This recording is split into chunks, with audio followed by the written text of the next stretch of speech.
Howdy guys, let's talk about ferro rods for a few minutes, and specifically how to achieve flame with natural materials with a ferro rod. I think there's about 4 steps that you need to pay attention to that will kind of help you step by step achieve flame. So guys, step 1 with effectively using your ferro rod is knowing your tinder, and ironically it is the most important, yet we're going to touch on it the least today. Why am I going to not touch on it too much? Well, that's because tinder is a very area specific thing. Just because I have it in my area and it works well for me doesn't mean you have it in your area and it may not work as well for you just because of different environment variables. Simply put, knowing your tinder is knowing how to take something like this with little surface area and turning it into something like this with lots of surface area, lots of fine materials to catch that spark and take the heat and ignite. How do you do that? Well, real quick here. You simply just start breaking it down into strips. And this works on grasses, weeds, stuff like, just about anything. The principles are the same for just about any tinder out there if it's natural. Stripping it up, rolling it in your hands to loosen the fibers up, and keep on going until you have something like that.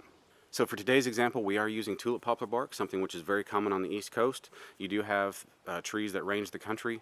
Cedars, cottonwood, and other trees that have similar properties as far as bark goes. However, if you guys want to know more about different tinders and how they work with a ferro rod, I suggest check my channel out. I've got, I don't know, probably 40 some odd different videos just highlighting specifically different tinders and the use of the ferro rod. So what is step 2? Step 2 is knowing your ferro rod.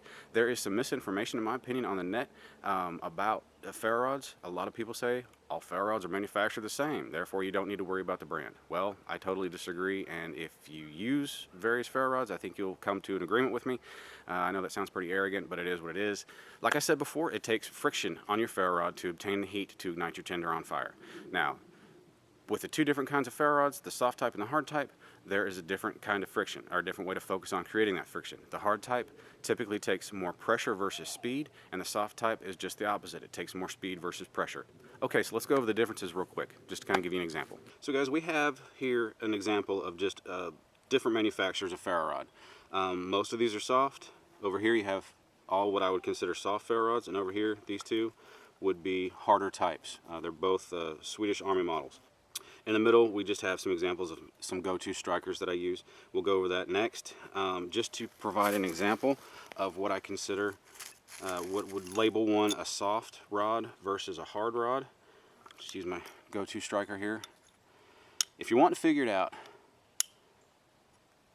take your hands and try to dig your striker into it. And while it sparks, it doesn't spark that well as comparatively to that. Now, with a hard ferro, let me get the coating off the backside here. If you just pull back like I did, you see you get sparks, but they start going out real quick, right? But if you, like I was talking about the pressure on the hard rods, if you dig into it, you get that molten material come flying off. That is how to determine the difference between the 2. So guys, that's where step 2 comes into play. Knowing your ferro rod, knowing how to use it most effectively, which technique for the various kinds of rods will achieve the most effective amount of heat off that rod. Now on to step 3. What is step 3? That is knowing your striker. A striker can make or break effective use of a ferro rod fire. What do I mean by that? Well, us bushcrafters, we typically tend to use the spine of our knives as a striker for our ferro rod. Now, we're all about, our main knife or our knife must have a 90-degree spine on it so it can strike a ferro rod. Well, this is true, and I mean that's the way I roll. I prefer that. However, different manufactured knives, even knives out of the same shop, will have a slightly different profile on that 90-degree spine. Some of them have more of a burr and will grab more material easier. Some of them are sharp but don't have quite that much burr. That to say, a different striker is going to tend to put that molten material coming off the ferro rod in a different area. Let's go over that. So just some quick examples of strikers that I use. Although these are good, all of them work slightly in a different way, and really this is not something that's going to be able to highlight on camera too terribly well, but you might be able to get an idea. Let's just start with the soft rods. This is a firesteel.com Armageddon. This is a Corona, not a Corona, it's a garden sharpener, garden tool sharpener that I pull handle on. Back up here, I know I'm out of frame a little bit, but I want you to see the sparks, not me.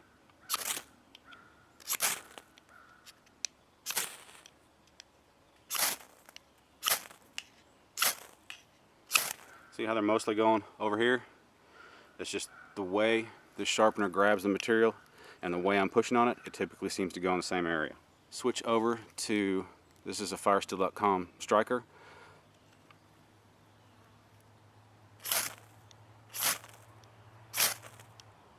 Now see how that tends to go straight out? Let's move on to the knife.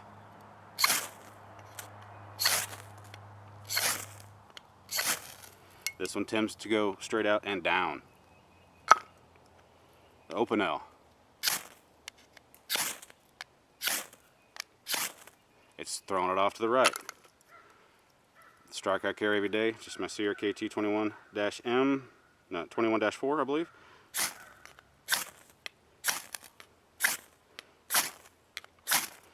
It's kind of throwing it to the right and down for the most part. Now on to the hard rods. Get this out of frame a little bit.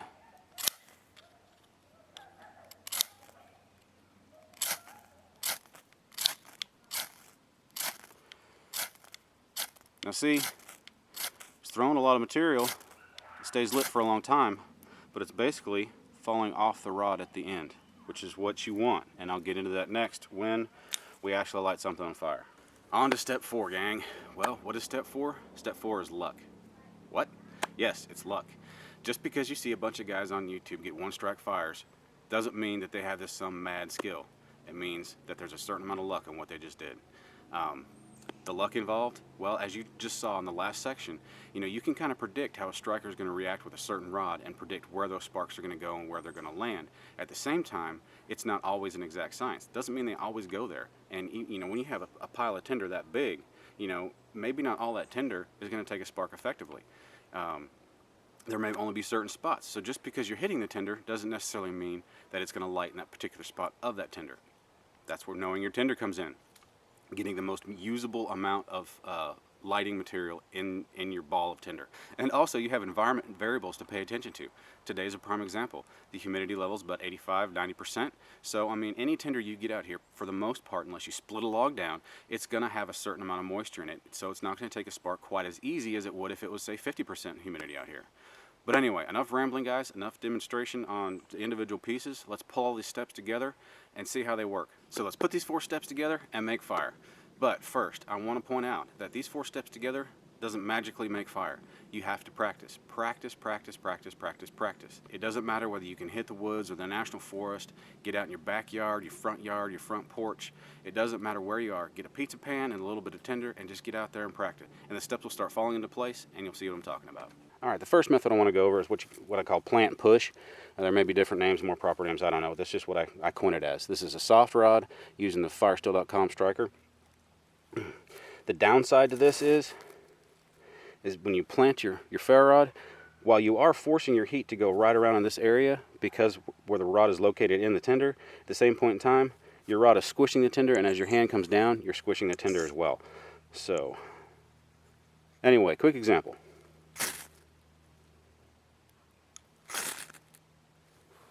There we go. Okay. The other method with a soft rod. Okay, the spray and pray method here. While it removes a lot of material and a lot of heat, you're not forcing that heat to go in one localized specific area. So while you're not squishing your tinder, you can keep the ball of tinder all nice and fluffy like you want it. You can't put the heat exactly where you want it to achieve that fire. So we'll pull back, yet you still get it. That is where knowing your tinder comes into play. Let's do that one more time. Wait. Alright, switch over to the hard type. Alright, this technique, go over that real quick because it is lesser known. Put the ferro rod in your hand like so. You'll find your own way, you'll find what's most comfortable for you. Cross your striker, whether spine of a knife or a different kind of striker, over the tips of your fingers. Lay your thumbs on top of each other. Grab the ferro, thumbs on top of each other, and you dig with the spine of your knife. It takes some practice to get, you know, to get the feel for it.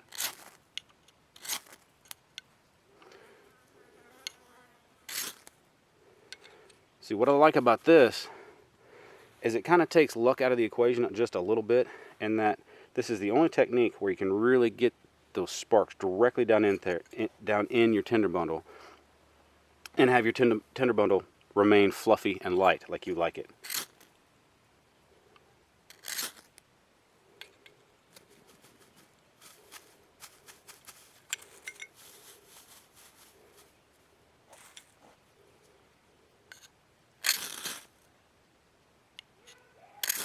There we go. Actually head on the first one. All right, let's go over some downsides to that technique. As you can see, come on, focus. You are leaving just a bit of that rod unused at the end. Eventually it will pop off and you'll start whittling back on it like that. I've been using this particular rod here for probably 14, 16, maybe even 18 months. I don't know how many hundreds, maybe thousands of fires have been started with this thing. So, you know, you may look like you're wasting a little bit, but you're not really losing anything. Well, folks, thanks for joining me today. That's how I would outline the efficient use of a ferro rod, those 4 steps: knowing your tinder, knowing how to prepare it to accept the heat or the spark to achieve flame, knowing your rod, knowing how best to strike it, and knowing how best to strike it with the tinder material you're using. That goes back to step number 1. Also, step number 3, knowing your striker. Know how it reacts on each kind of rod that you use. Know where the sparks tend to want to go. Knowing how to remove the most molten material off your ferro rod is key. Like I said, it can make or break a ferro rod fire. Knowing how to get that spark with the striker, with the rod, into that tinder bundle. And lastly, step number 4, luck. Be prepared for Mr. Murphy or bad luck to step in and give you a hard time. You know, like I said before, environment variables, humidity, you could just be having a bad day. The age of your tinder even comes into play. So be prepared to keep on trying and push past bad luck. Anyway, folks, thanks for joining me very much. I appreciate it. I've had a lot of fun filming this video. I really hope you found it helpful. And if you did, would you go ahead and hit that like button for me? I'd appreciate it. That helps me out a lot. If you want to keep track of what the channel's doing and check out some more ferro rod fires, go ahead and hit that subscribe button as well.